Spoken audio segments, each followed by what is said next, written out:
What's up YouTube? This is Pitmaster Perna coming at you from That Barbecue Life. Today we're talking ribs. We're going to be smoking up some St. Louis cut ribs on the pellet smoker. Can't wait.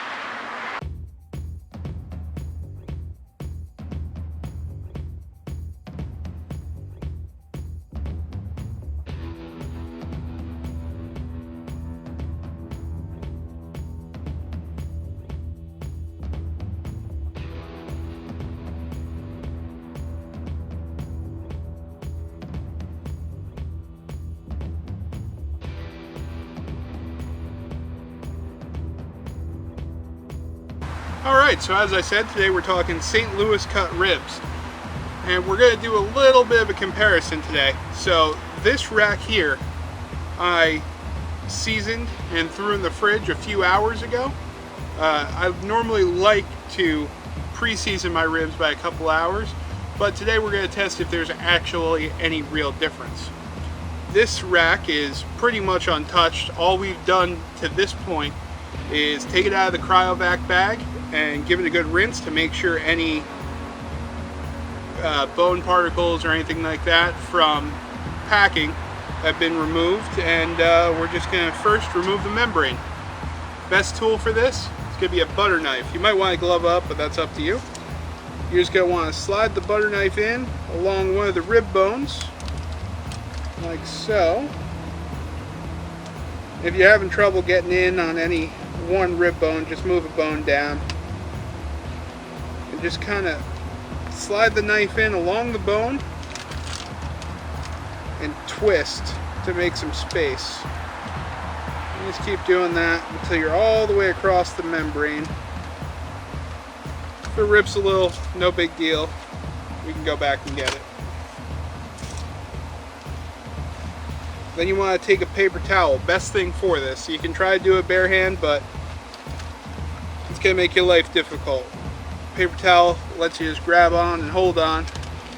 And you just want to peel the membrane off the whole rack. This is a step that Pitmaster Perna's brother loves to forget, and he wonders why my ribs are always better.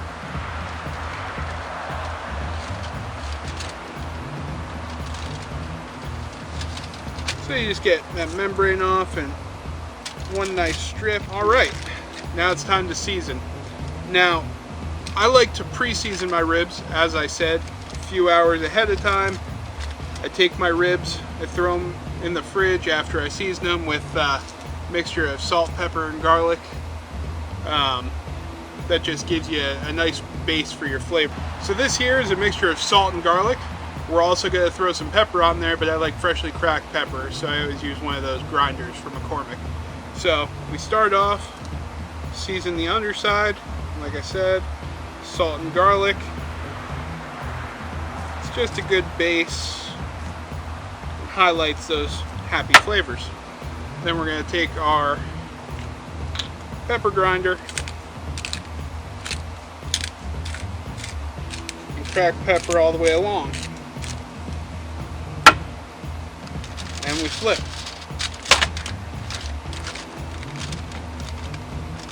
Same thing on this side. Salt and garlic all the way along. You don't have to go crazy here. There is salt and garlic in the rub we're going to be using. So you just want to get a nice base.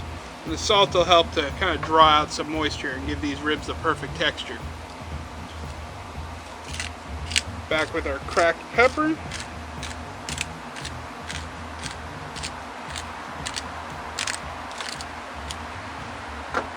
Alright, now it's time to rub our ribs. Tonight we're going to be using some Killer Hogs The Barbecue Rub. I highly recommend it. Check it out. You can find it on Amazon. First thing we're going to do though is we're going to take our ribs, bones up, meaty side down, and we're just going to throw a little olive oil across. You don't have to go crazy here. You're just going to rub that in. That's just to give our rub something to stick to. So you just want to spread that all about. Then we get our rub here. Open her up. And just trying to give this a fair shake. On the bone side, you don't have to go crazy. not a ton will penetrate the meat. So just give this side a good light coat, nothing crazy.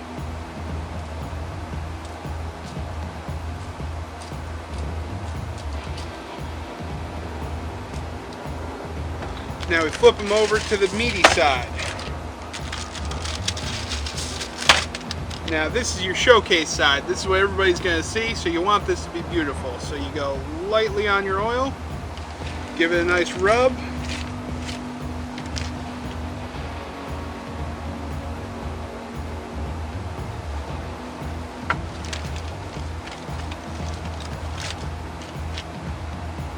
And back with our killer hogs. Now this side you want to go a little heavier. Nothing crazy, but heavier. Because you want that beautiful red color that these are going to give your ribs to come through. Give you a nice lacquered finish. Now on this side I just like to ensure a nice even coating. So we're just going to pat it about, make sure everybody's covered. Already smells amazing. Just that oil, garlic, and that beautiful rub coming together. It smells fantastic.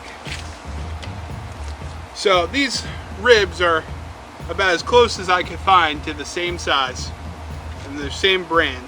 So this should really showcase if our pre-seasoned ribs are going to have any difference. So in the smoker, our pre-seasoned ribs are going to be on the left.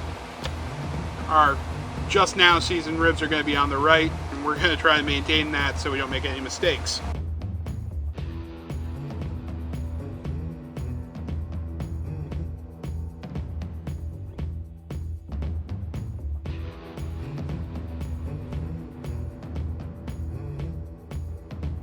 Alright, here we are over our smoker. We're preheated to 250 degrees.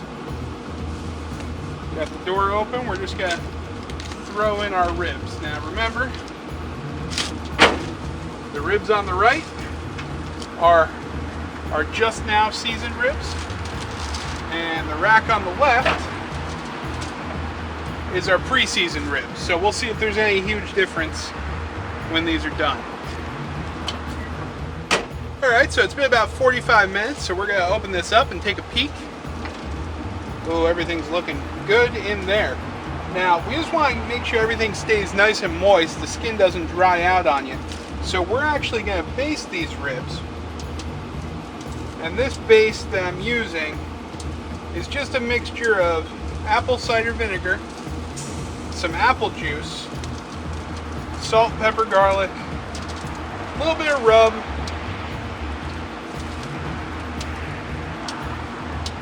and a little bit of the barbecue sauce we're going to be using later. So basically, it's just a mix of everything we use and are going to use on this cook. And you just want to make sure the outside stays moist, nothing dries out too much on you. To keep from cooling down your ribs while they're cooking here and extending your cooking time, you can actually heat the baste up a little. I like to just throw it in the smoker for a little while before it's time to baste. So like I'll throw it in around 30 minutes before basting time, or 15 minutes before basting time. And by the time it's time to baste, which I baste about every 45 minutes, you got a nice warm baste. Alright, so it's been about 2 hours. The ribs have gotten all the smoke flavor they're going to need. So now we're going to work on the tenderness. We're going to wrap these in foil for the next 2 hours. Now, what we're going to do to add a little bit extra flavor, a little sweetness, we've laid down some brown sugar, some honey, some butter, and then a little bit of our baste just to add those flavors back. We're also going to add a little bit of our rub to it, just so that that liquid that the ribs are sitting in is nice and flavorful. And we're going to do this for both racks of the ribs. Remember, we're going to make everything the same. That way we can really tell if that pre-seasoning affected the ribs at all.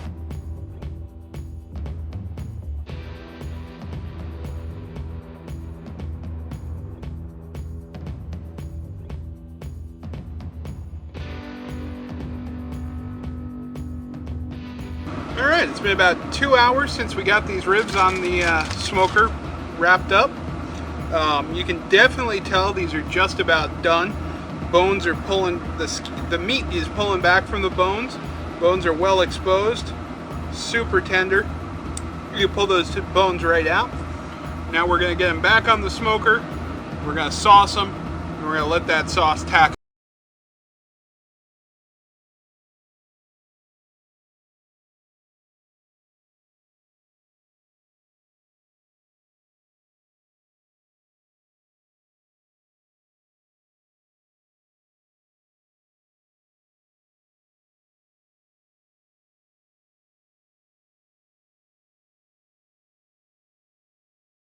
Sauce out all over the underside.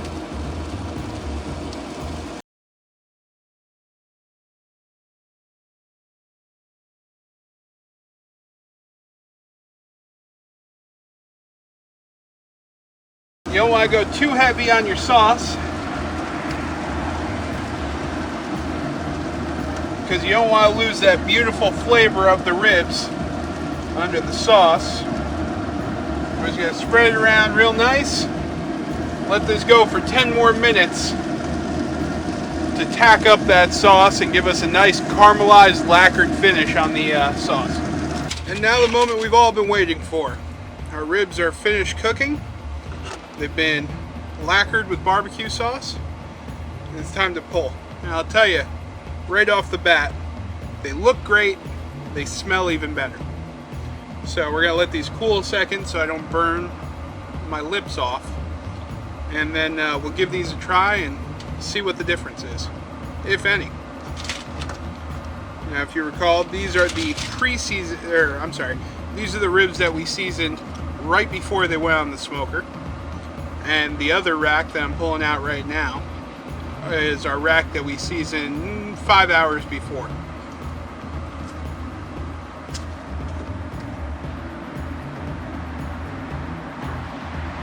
Now right off the bat, the pre-seasoned ribs seem a lot more tender and fall apart. The rack just snapped in two when I just pulled it off the smoker. So that's already a point in its favor. But at the end of the day, looks don't count for as much as taste does.